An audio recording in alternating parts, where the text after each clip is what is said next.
Welcome to A Woman's Brew, where women talk about beer. In today's episode, we are not just getting bitter, we are getting extra special bitter as we're going to learn about ESBs. I'm Joanne, and this is Tori. Salutations. And we are two beer-loving women on a mission to get more people drinking and talking about great beer. Come join us.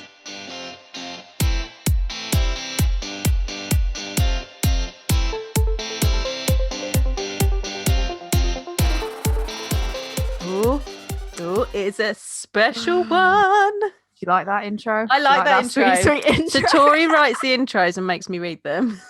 And I like that one this week. That was good. Sometimes I liked my salutations as well. Sometimes they just come to me and I just go, well, that's got to be the intro now. And I like the fact that for anyone that doesn't realise it, that I type it up, however, sometimes just the day of, and then Joanne reads it for the first time, more or less. When we're recording, and sometimes the reaction that I get it's brilliant. So great. It's great. I appreciated that one. But this one is our long-awaited episode. So this is another one where I feel like we finally made it through our backlog. We had quite a big backlog, quite a few special guests we brought on. There'll be more special guests in future, all that. But watch this space. We finally gotten to a point where we've burned through almost the entirety of our backlog, and we had this planned for quite a while. So this was in the same box as the one of the beers that got kicked out, wasn't it? Where you got one and I didn't get the other one. This was in the same box, I think. Was it? No, maybe not. Which one? We got kicked out. The one that I had. I had it in my basket and you stole it. Oh yeah. I think it was in that order. Yeah. I mean, you've done it to me. It's okay. Yeah, this is what happens when we shop at the same time. At the exact same time, instead of just having one person do both the shopping. But actually, it's probably better that way because then we didn't order things that we both can't get. But this is one a few months back. One of our beers is the one that kind of inspired us because we both wanted to try it, and then we're like, why don't we do one on ESB? So we'll sort of get to it in a second. The beers that we're drinking, but for the most part, they are. I'm just double checking. Yeah, for the most part, they are in date still. We did check that. We've had to start doing a stock take and check that our beer's in date because we've been hanging on to things for so long. Yeah, so what happens is we get a really good idea for an episode and then we're like, that is what we're doing. And then you get like loads and loads of time-sensitive material and we're like, oh, that's got to go out first. It's got to go out first. And you only have a finite amount of time in a week. When you're working 9 to 5, Monday to Friday, and then you're trying to live your life on the weekends and also podcast, it's like a second job. And then you realize I can only drink so much and be coherent. So we can't really like just go back to back recordings when we're doing 4 or 5 beers. Yeah. So it ends up getting pushed in favor of something else. So we did do a double check.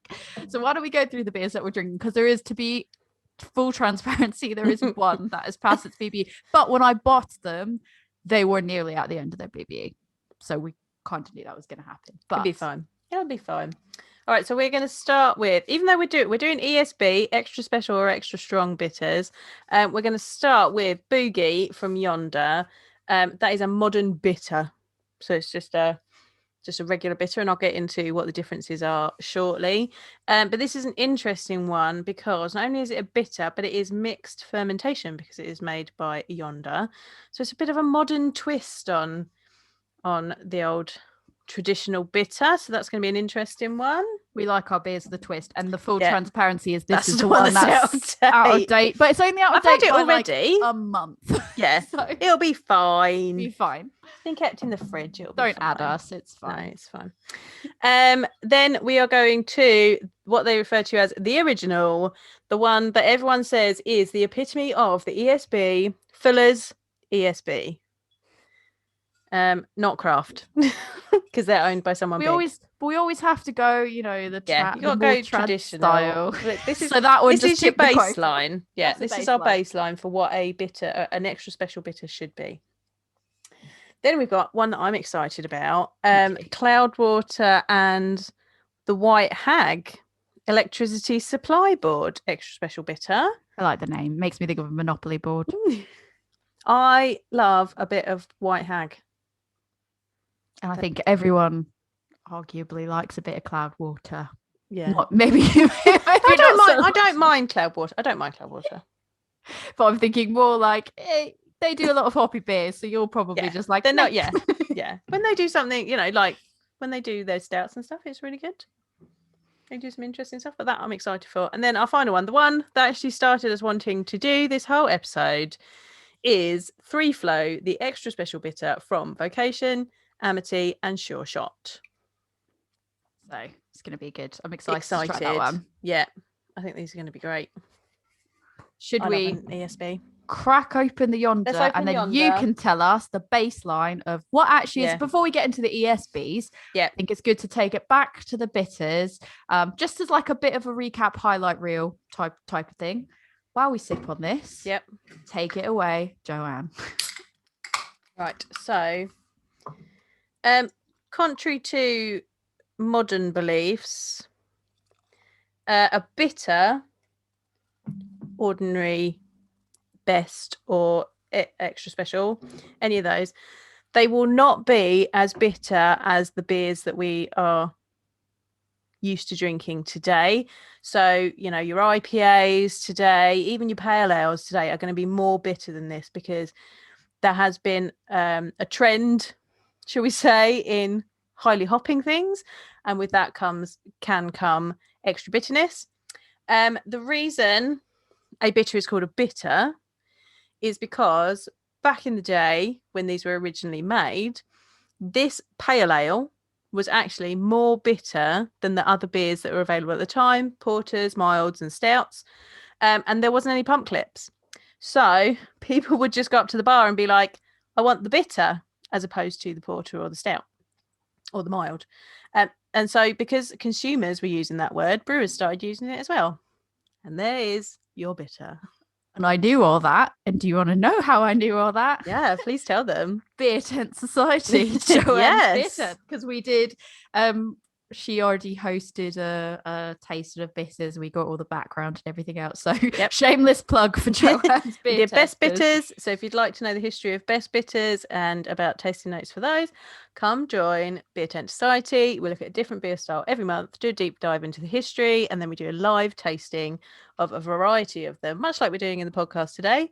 And we discuss the differences and learn to taste that style, so you know what's going to be in your glass. So come check us out. And the chat is fun. You don't have to watch me. It's great because you don't have to watch me. You just get my shit talk in the chat. It's great. Yes, Tori is a participant in that one. I like an active participant. I like the smell of this one. Yeah, and I don't want to toot my own horn, but beep beep, because I got some really good ASMR on that. I don't know if my mic captured that, but it was like spot on with the pour, and it poured like really well, and my glass was really clean, and I was really worried it was gonna not be clean. So this is really nice, even though it's a month past its BBE. Still digging it, still really enjoying it. It is a lovely gold colour. It's got a nice creamy head. It's got a very fruity aroma. Yeah, and it's not, as you said, there's bitterness, but it's not like it's a heavily bittered beer. So this one is inspired by the past, but brewed with the future firmly in mind. Using new UK hop varieties and our house yeast from Yonder, we've created a beer which tastes like home without dampening the desire to explore beyond. It doesn't say what hops are in it though, but a key thing about any type of bitter is that it uses English hops. So this does use English hops. I like it. It's really, I feel like I use this word a lot, but it's very Moorish. Like you could easily, when I say it's Moorish, like I would almost say like, oh, it's sessionable, but I don't mean it in like you could just throw them back one after another, because it's one that you really want to sit and take in and enjoy. And it's Moorish in the sense of like, I take a sip and I go, oh, that's a nice little bit of crispness in there and the bitterness, and then you're like, oh, I'd quite like another sip. I'm gonna have another sip. So it's when I think of like Moorish and sessionable, they don't necessarily go hand in hand, if that makes sense. It's just I'll just have one more cheeky sip. It's only 3.8% as well. So it is sessionable as well. Yeah, very sessionable. Shall I show you a bit more about pale ales and bitters? Yeah, get us ready before we get let's get you into the old history in the background. Guide us in gently. A bitter. So, an ESB, and arguably any English bitter, she says air quotes, is basically an English pale ale. When Coke, the high carbon fuel, not the soft drink, was developed in 1692, paler, lighter malts were able to be developed because with that clean burning Coke, you didn't get the same smokiness or darkness that was imparted to the malts when they were malted over a wood or peat fire. With development of paler malts, you then got the development of paler beers, and therefore we have the pale ale. Today, they kind of fall under three categories, although this was also true at the time. So they could kind of try, like, they changed name depending on where you were in Britain at the time, but they're now categorized into three sections, and these are defined by different strengths and bitterness. So the lowest one is standard or ordinary bitter, and that has a 3 to 4% ABV. So actually, the Yonder bitter is probably an ordinary bitter. But it doesn't taste ordinary. It doesn't taste ordinary. And it's bitterness, which is measured in IBUs. And if anybody doesn't know what IBU is, that's the International Bittering Units. That is coming in at 20 to 35. Now, so I think some of like the really bitter IPAs are like 70 plus. So that will tell you the bitterness of that beer. A special or best bitter will come in at about 4% or so. And that's IBUs is 25 to 40. And then your strongest, which are extra strong or extra special, hence ESB, they're typically 5 to 6%, and their bitterness is between 30 to 45 IBUs. More crystal malts began to be used in bitters after World War I. And they are traditionally served from a hand pull pump, so a gravity pump. And some of the best bitters, pun intended, actually the best way to drink it is a very traditional English beer, a traditional real ale. So the best way to drink it and to taste it properly is from a hand pulled pump in a pub from cask, served at cellar temperature, which is where the rest of the world thinks we drink warm beer. It's not warm, it's just not ice cold. The amount of people, can I just say, the amount of people that I know back in the US that literally either they know that I like beer and they either make comments when I go back to visit or when I speak to them about it that are like, oh, you're warm beer, or I get asked, I have actually gotten asked, I know you like beer, can you tell me, do you guys actually drink warm beer?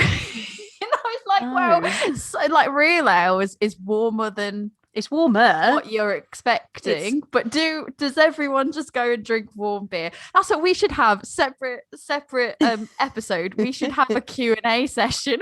Yeah, where people can ask about our different backgrounds, and we could get questions of, do you guys actually drink warm beer? But the real question is on this, sparkler or no sparkler? Right, so this is the thing, right? So sparkler in the north, down here in the south, no sparkler. So the sparkler gives it a creamier head. It's almost, think like nitro, but it's not got nitrogen in it. It just dispenses the carbonation, so it gives you a creamier head. But would you want that for, like, would you want to serve an ESB, for example? Depends with on your personal preference. It's a real north-south divide thing.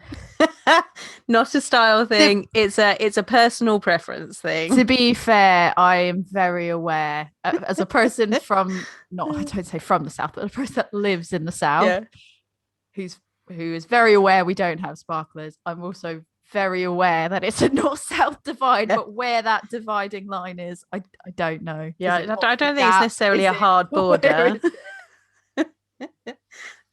There's a backstop.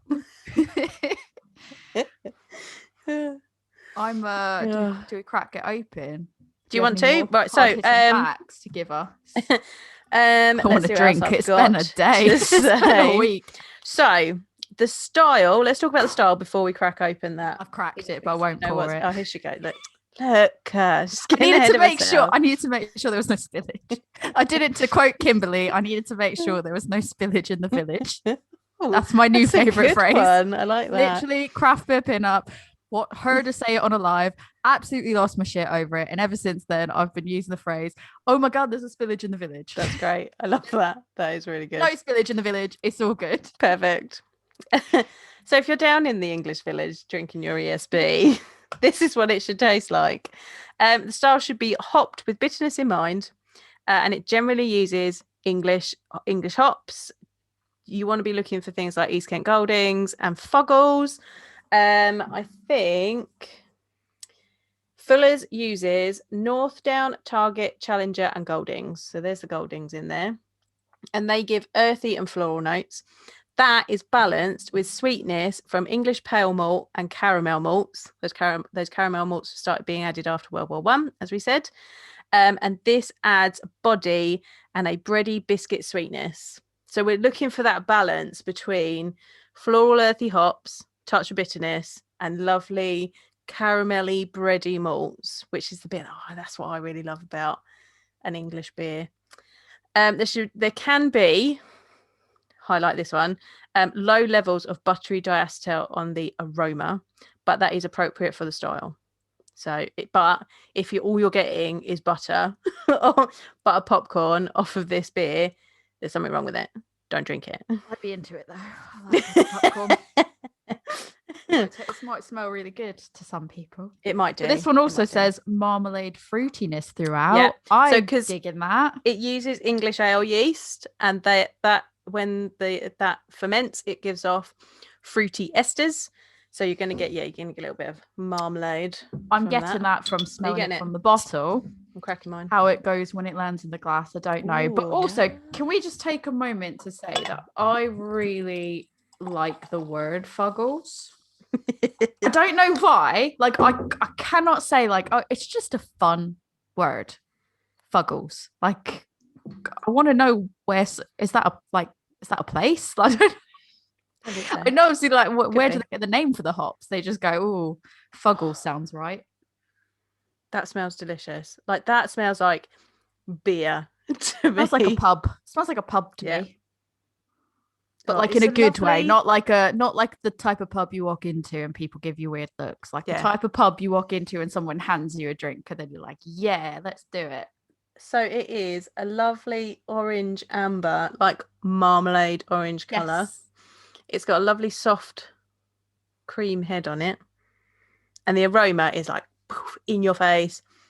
I do get a bit of the butter that you're talking about, but not in an overpowering. It's almost creamy. Margarine, not full on butter. Bit of marmalade, bit of caramel. Yeah. Light, very light floral. Very light. Not getting too much floral in mine, but that could also be mixing with my glass smells. I don't know. I'm going in. Oh, yeah. Oh. Yeah. I get I really genuinely do get that marmalade effect to it. And there's a little bit of kind of earthy, florally hop in there. Like it's like the smell that I get around green hop beer season when they put the hop garlands up in the pub, and it's that smell. They always look so nice when they put those up. It always just looks really nice.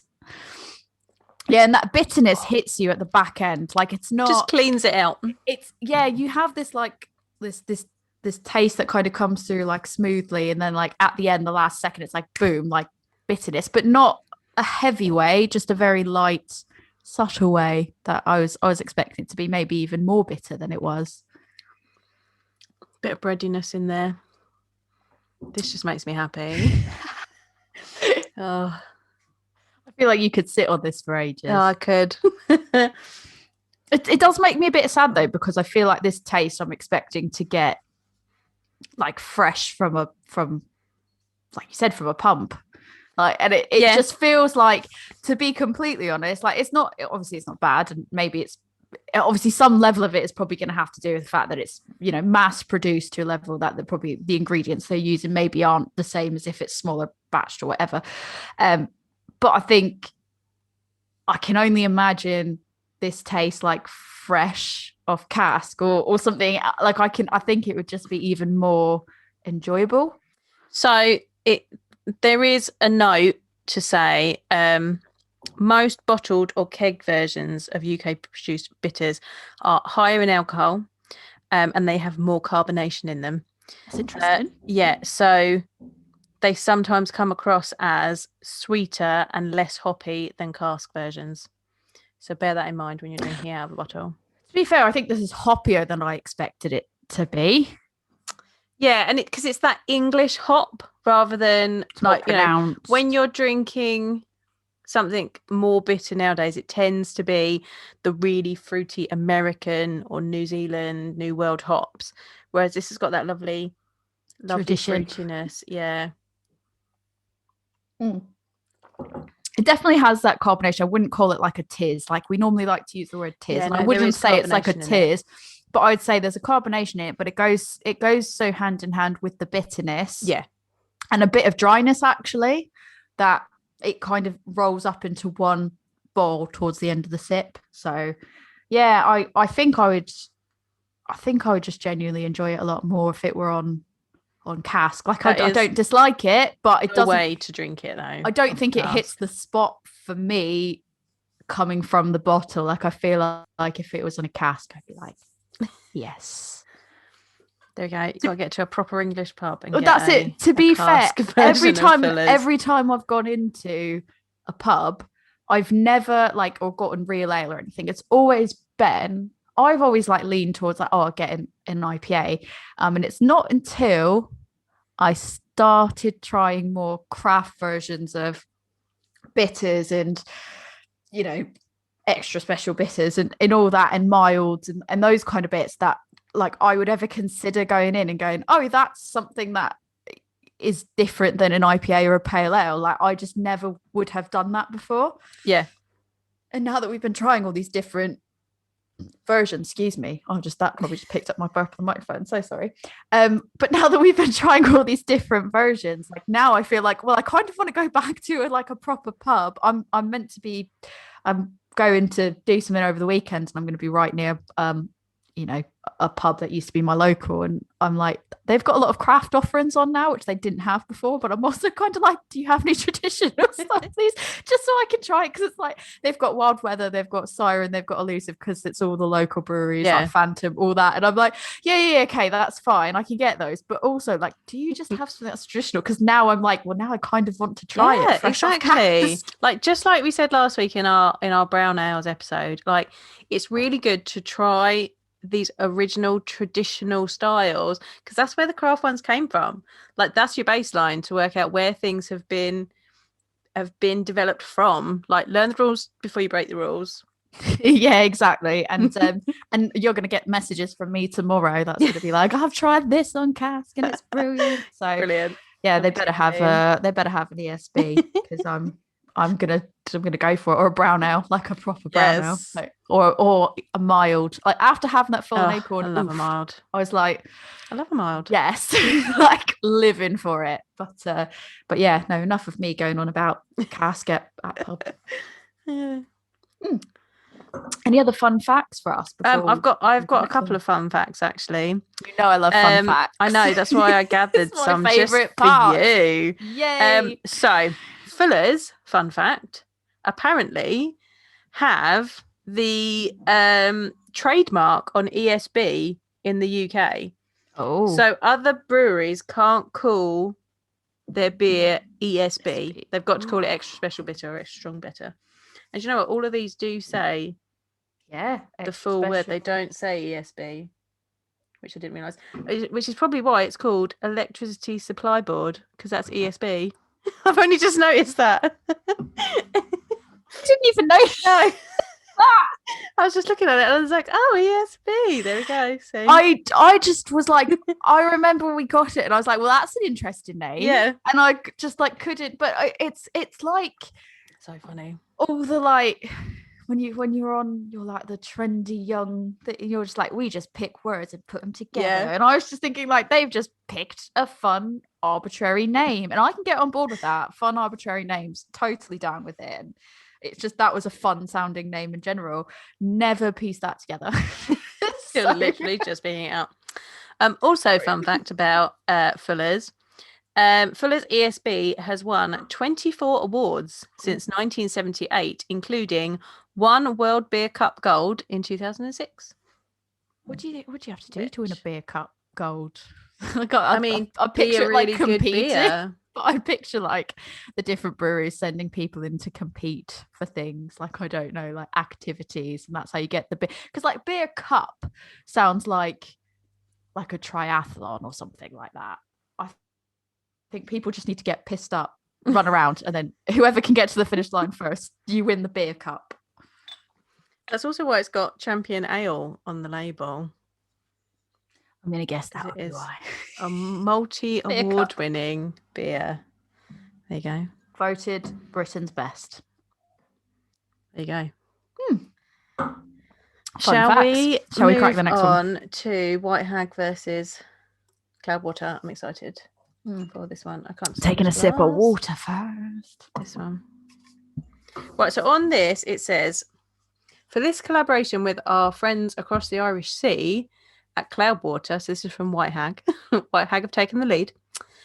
We decided to make a beer that we'd both drink at a joint party or festival, as we both enjoy turning up to 11 and letting loose. Since 1927, the ESB has been lighting up the party and amplifying the session. In fact, we wouldn't have a beer or a party without them and their lovely power. The ESB ale is a tribute to electrifying the session. It's a bitter ale, an extra special traditional English classic style, burnt red, clear with a cream white head, carrying notes of caramel and toffee with a smooth malt finish. Yours does look redder. Yeah, I would say compared to the Fullers, because this is now my baseline, so I've just pulled a bit more. They are very similar, and yes, there's a creamy white head and all that. And they do look very similar, except the fact that I do think this non-ESB electricity supply board is a tad bit more red. Yeah, so it's a bit darker. I would even say that it's slightly murkier in appearance. It's a bit cloudier in appearance, and it is a bit more. And I almost wouldn't say red. I would say like a orange, like a dark orange color. Yeah, whereas the other one's more amber. This is orange. Yeah. And the other one you can almost see clean through it, whereas this one you can see my finger. It's a bit shadowed, but it's got an interesting smell. I'm getting marzipan. I'm getting orangey. Yeah, for sure. I'm getting marzipan. Where's that coming from? I don't. I'm going to be honest. I'm going to own up. Definitely a marzipan. I don't know if I could like. I know loosely what marzipan is. Like almond. Is that what marzipan smells like? This is like a real education session for me, because I don't actually know what it smells like. It's very British. Hey, it smells like Play-Doh. I like Play-Doh smells. Now that you say Play-Doh smells, can you get it? Literally, you really lined it smells like up marzipan. So I suppose that's nutty. That's it. I'm getting like slight earthiness, but not a lot. No. Just a slight bit of it, just a tiny little bit, but mostly orange, like a zesty orange zest. And Play-Doh. The more I kind of smell it, the more there's almost like a bit of booziness behind it as well, but it's not that heavily ABV. So it is. It's only 6%. That's the top end of well, is it the top end? Wait for the next one. Boom. Oh yeah, that one's out of style. Outside the style guidelines. Shame. We need a bell. Disqualified. I just took a sip for anyone that's listening. And Joanne just abruptly into the microphone just said, disqualified. And then I almost spat out my beer. So thank you. This is a lot more bitter. This one is definitely a lot more bitter in taste, but there's also more fruitiness in it. So I'm getting more like orange, but also kind of like a cranberry almost. If I could say, it's more like a red berry.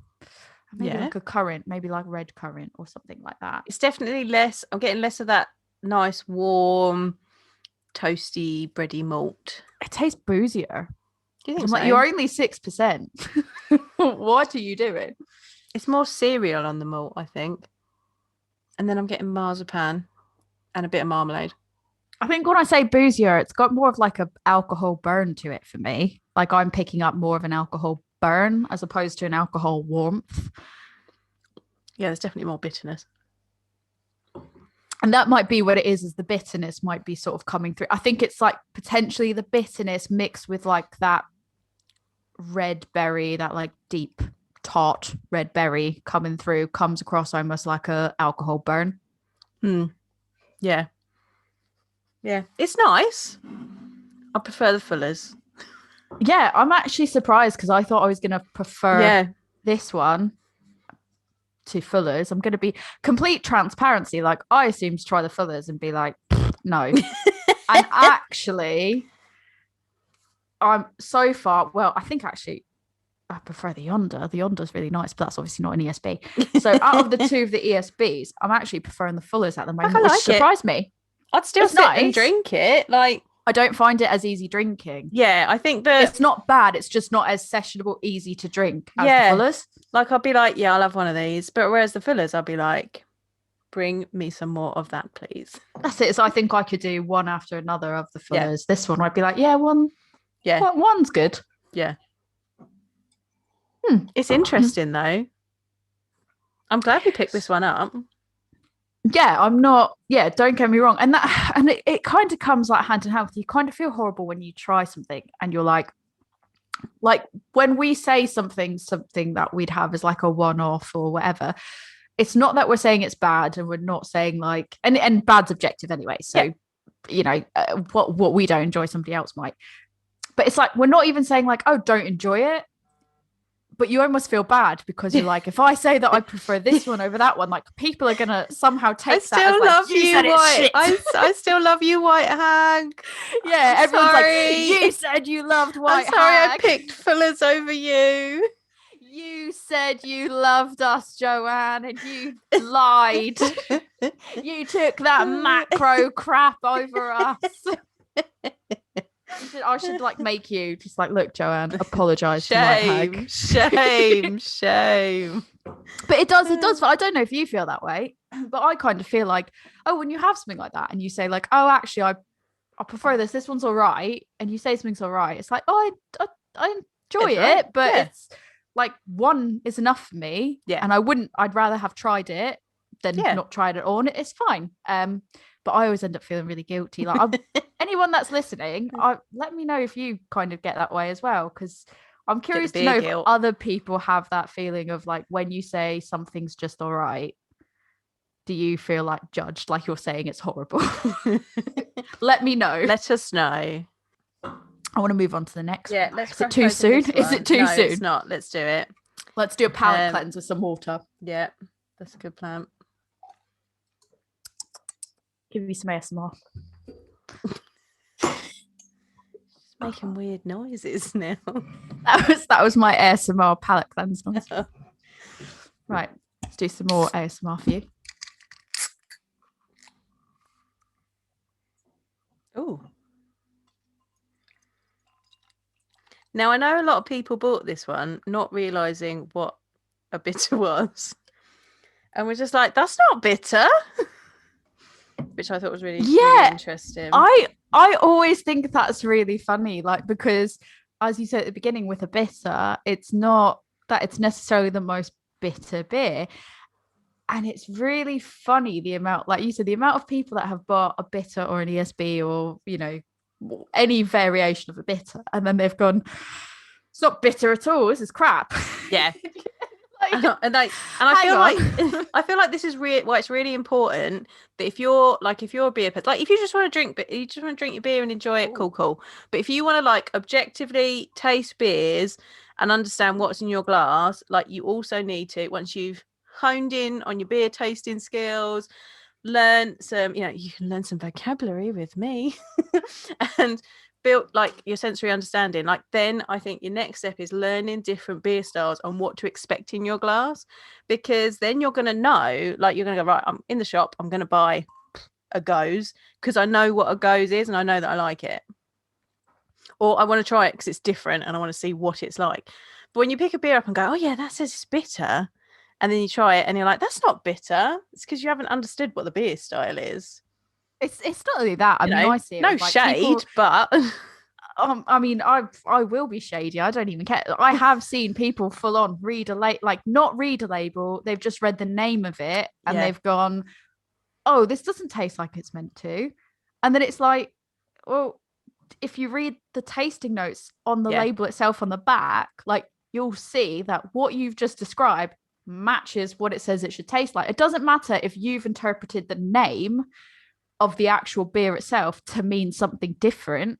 Like they just arbitrarily picked it. Not arbitrarily, I'm sure they had a reason for picking the name, but like, maybe they have arbitrarily picked a name, who knows? But you should look at the tasting notes that they've offered you if it's there, and then you don't just go, it tastes like this, I wasn't expecting that. Yeah, that's bad. Even though that's what they told me, it's bad. Maybe it's just not to your taste. Yeah. And maybe it's just the fact that you didn't realize expectation wise what you were getting. So, and like, unless a beer has an obvious fault with it, or it's got like really bad off flavors, I don't think you can say this is a bad beer.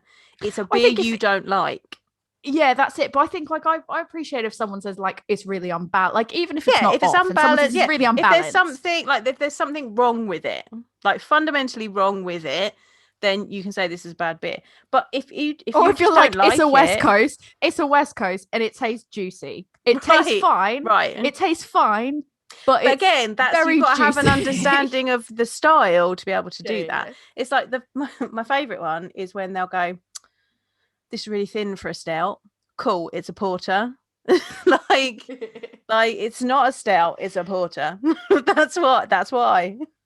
I mean, I've like full on, like I've definitely, like hands up, I've definitely gone same, and you're like, no, it is not. Like you have shamed me into being like, okay, they're not the same, not same. It's not same. I mean, we all do it. Like I said, we all make these comments, we all do those things, but it is like what we're talking about. We've probably been guilty of doing a million times over. It's always really funny when you have someone try something that's like, this is not like that, and then you're like, yeah, that's not supposed to be. Yeah, it's not supposed to be. Anyway, pointing that out. This is a lot. This is a lot darker. This is like orange. I was going to say, I think when you compare it to the electricity supply board, it's very similar, except I think it's got more of a reddish tint than an orange tint to it. So I think the electricity supply board went a bit more orange with it. This is even slightly more darker and a bit more red. Yeah. But it did still have that creamy head before it just disappeared. It did. And it smells really piney for me. Floral, piney. Floral, yeah, I'm getting really floral. I'm getting marmalade. I'm getting booze. I'm getting piney and resinous on mine as well. Earthy smells. Yeah, there's pine in there. That's the way you just said that. I'm not sure if you liked it or didn't like it. You just went, yeah, there's because it's got citrus and Simcoe in it, and the classic East Kent Goldings, so it should have punchy citrus bitterness. You know what though, I find that in the taste of it though, it's smoother in the actual way it tastes compared to the electricity supply board. It's smoother for me because I think there's less carbonation in it, so I'm getting less carbonation in it. I'm getting more. And I think it just tastes. I think weird. It just tastes like a pale ale. Taste buds are weird. It doesn't like this. Doesn't taste like an ESB to me. It just tastes like a pale ale. Oh, it's not as like when I have the ESB after literally going sip for sip. without palate cleanse or anything, the breadiness of that breadiness of the ESB, of the Fuller's ESB, really comes out. It's really interesting. That's the bit I like, you see. This is a little bit too piney for me. Oh, it makes me sad because I was really excited to try this one. It's really weird because I'm getting like a fruity, like I just got a taste of fruitiness, but not the type of fruitiness you'd expect. It was almost like I got a bit of like a pineapple taste, and I don't know how that is possible. I don't know if it's just me mixing back and forth and that's what's happened, but it was just like a second of like a pineapple and then it was gone. I get a little bit of toastiness at the end of this one, but it's mostly citrus. I think it tastes and more pine. I think it tastes more bitter and a bit more malty than like your normal pale would. So I can understand how it's going more in the direction of ESB. I just don't think it's got as much breadiness in it. I think that's it. It's the breadiness that is really missing, because my first sip of it, I got more of the marmalade element to it, but that wore off quite quickly. But I want to have another run. I want to have a speed run now. Let me just taste them each next to each other. Here she goes. Bready. Oh God, that's like rubbing alcohol in comparison. Yeah, no, that's the electricity supply board rubbing alcohol in comparison to the Fullers. Vocation, middle ground between them. Okay. For me, it's like Fullers, then Vocation, then electricity supply board.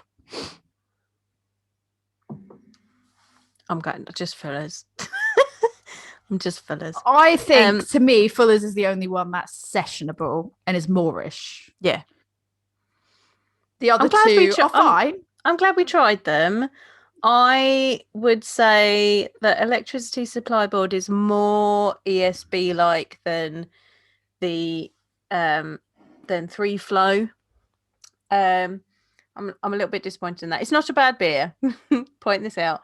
It's quite a nice beer, but it's not what I was looking for in my glass.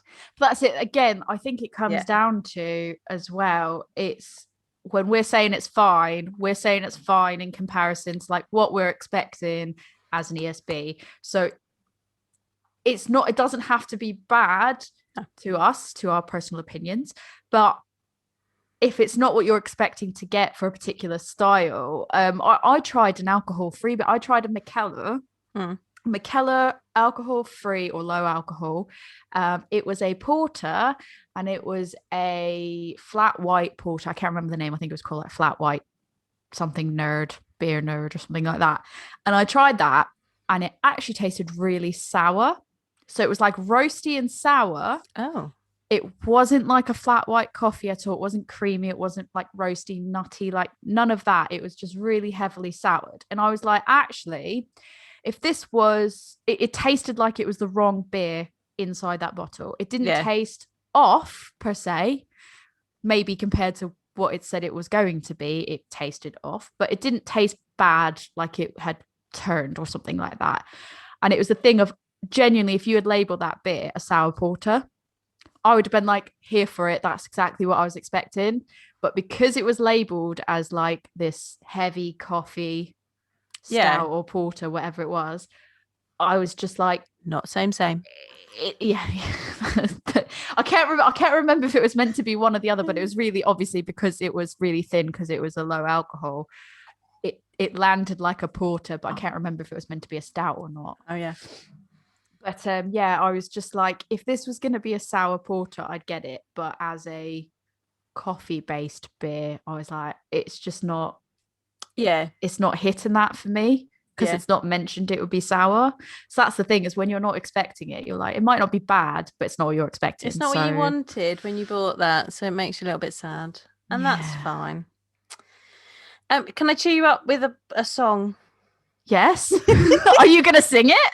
I'm not going to sing it. It's more poemy, so I'll read it out. I thought you were going to start playing a lute. This is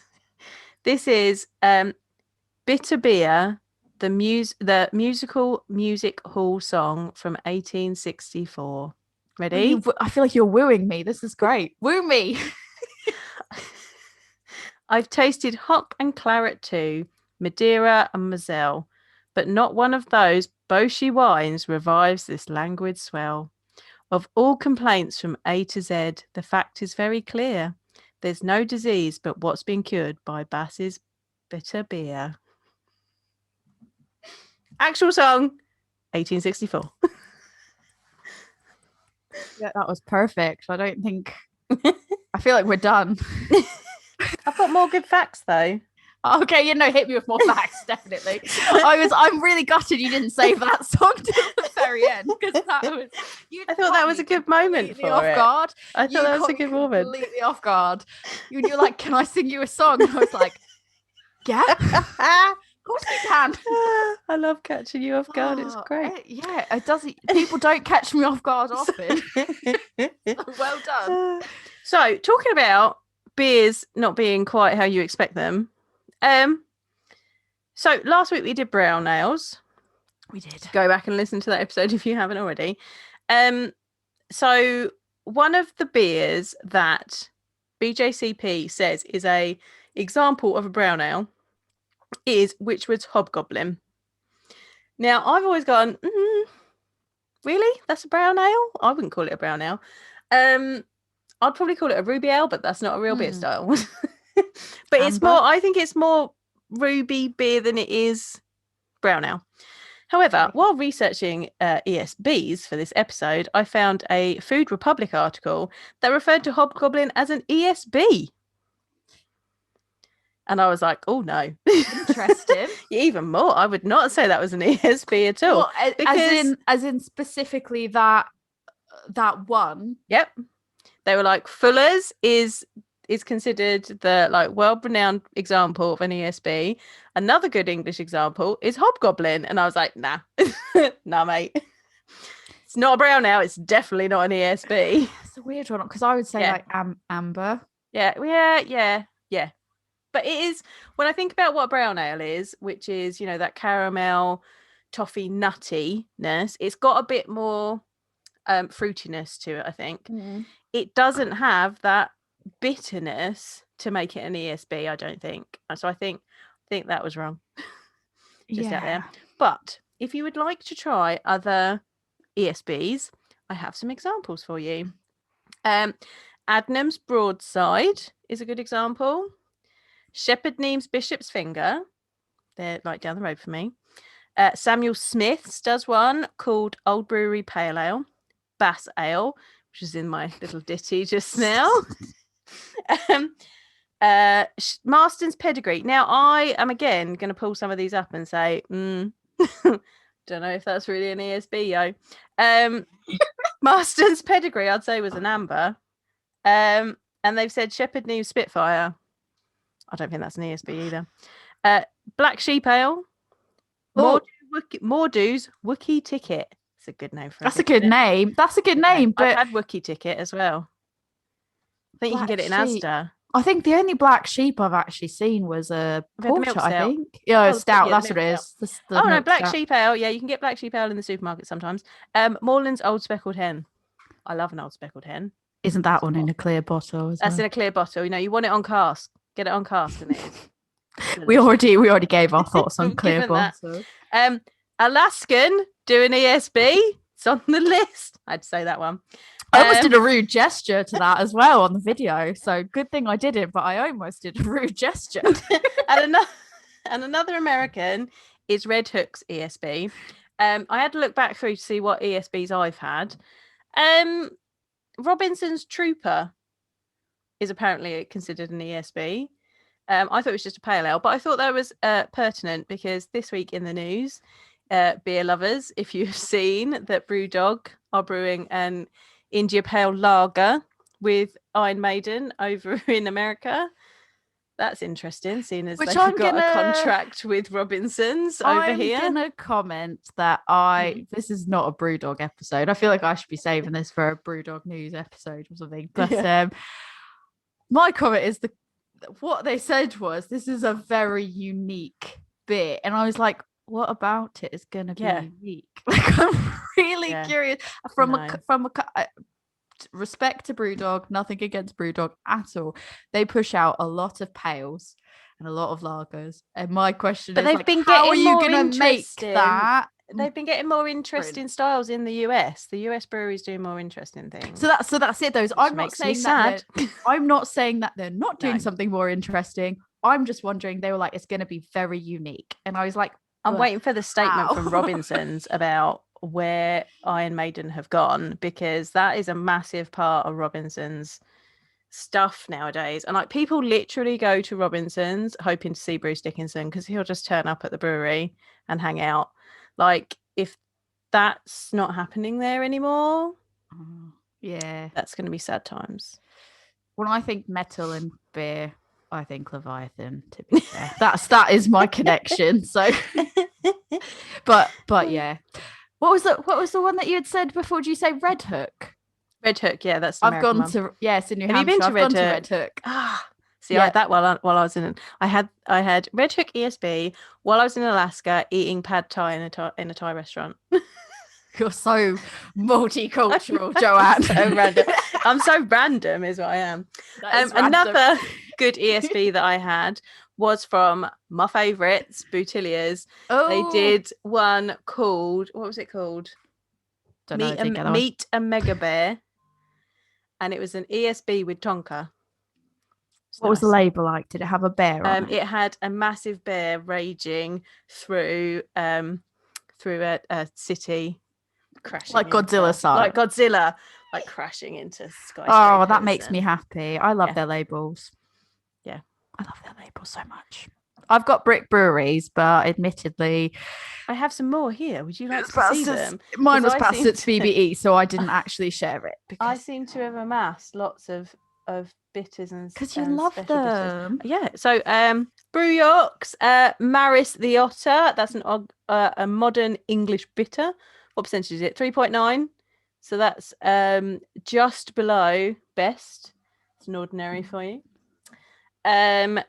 Utopian and Yeasty Boys did this one, Otherworld. I'm really jealous because I really quite like Yeasty Boys. I mean, their name's great, but also I've really enjoyed the best, and not just the ones that are like the cheap, easy to get ones. It's like the ones that they do that are not just like the quick, easy to get in supermarket or whatever else. They're really, really good, but they're so difficult to get because is it Australia that they're from? New Zealand. It's New Zealand, isn't it? Yeah. Yeah. But I saw that one and I was like, I really want to try that. I got it in a Utopian mix box because I really like Utopian as well. I couldn't justify the order. I was like, it's always the way. We're trying to be good now, everyone. It's not working. So I'm trying to talk myself out of not buying Amity at the moment because they've put a breakfast oat milk ale or whatever, and I'm like, don't buy it. Don't do it. So this one says strong, ruby rich, complex, malty marmalade. That sounds delicious. Sounds like a haiku. It does. And then finally, I have marbles, extra and special, proper UK pint as well. It's like us, extra and special. This episode marbles. Today. There we go. So go get yourself some ESBs, everyone. Go get yourself just some, an ordinary bitter or a best bitter or an extra special bitter. Go enjoy these malty, caramelly deliciousnesses. I'm going to say, actually, the more I just sipped on that White Hag Cloudwater, got less boozier, less alcohol burn to it. It did still have that like red berry-ness to it, but it became a bit more sessionable. I'm not getting the Play-Doh and the taste, so don't worry. But yeah, that became more sessionable. And this one, which is the Vocation Amity, this one's growing on me as well, but I feel like this one is definitely more fruity and hoppy. Yeah. So it is on the hoppier side compared to the others. It's making me pull a face. Oh, see, I'm like, this is bring on the hops. That's you. That's got your name all over it. And this is why we're such a great team. Because like I would just be like, yes, bring it on. One day when we get to go into an actual pub, we can like split the beers and it'll be perfect. And then the ones that you don't like, I can drink and you don't have to drain pour them. Yeah, and we'll just swap them. We'll just swap about. It makes me really sad when I make you drink a dipper and you're like, And I'm like, I'm not going to finish this. And I'm like, I just wish you could teleport it because I'll drink it.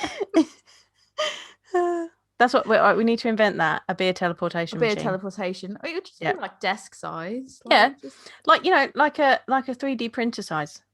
Or like, think about when you make a coffee, like in an espresso maker, you put it on the little stand and then it will just beam it up and send it to you. Sucks it up, brings it out your machine the other end. Yeah, digging that. Somebody make this, please. Yeah, it's not a lot. We're not asking for a lot. No, just teleportation. Not being unreasonable. No. We're not even trying to teleport ourselves. No, we're just trying to teleport beer. That's got to be easier because that's just liquid molecules, right? Yeah, it's liquid molecules. It's quite small. We're not being selfish. Don't be stingy. Help us out. Couldn't they like evaporate it and like push it in a gas? I've got a feeling somebody a lot smarter than me would be like, no. What are you talking about, you nutter? Flat out. Do you even understand how science works? No. That's just not my area. No. Right, I think that's it. That's it for ESBs. Our extra special episode is coming to an end. We've put the ESB world to right. Yeah. And final thoughts from you, Joanne? I love the Fullers. I do. You know, I'm a Kent girl, born and bred. I like me some traditional ale. There you go. Stop. Done. End of story. Actually, the more that I'm sipping on all of them, the more I quite like all of them in their own unique way. I would admit that the Fuller's is the most sessionable. The Vocation is the most hoppy. And the White Hag and the Cloudwater is the most fruity for me. So they all have their different appeals to me and I like them all in different ways. Yeah. But if I was going to go to a pub, I would probably go with the Fuller's because that one does have the more traditional ring to it. So I'll give you that get one. It on cask. Or get sparkler or no sparkler? Go. No sparkler because I don't know what it's like to southern, have one. Yo. We are southern. Well, I feel like if I asked for it with a sparkler, like everyone would be like, "You phony," and then I'd be like, "I don't know. All right, I don't know. I need to have one. That's what I've got to do. I need to have the same beer, so it's going to have to be macro.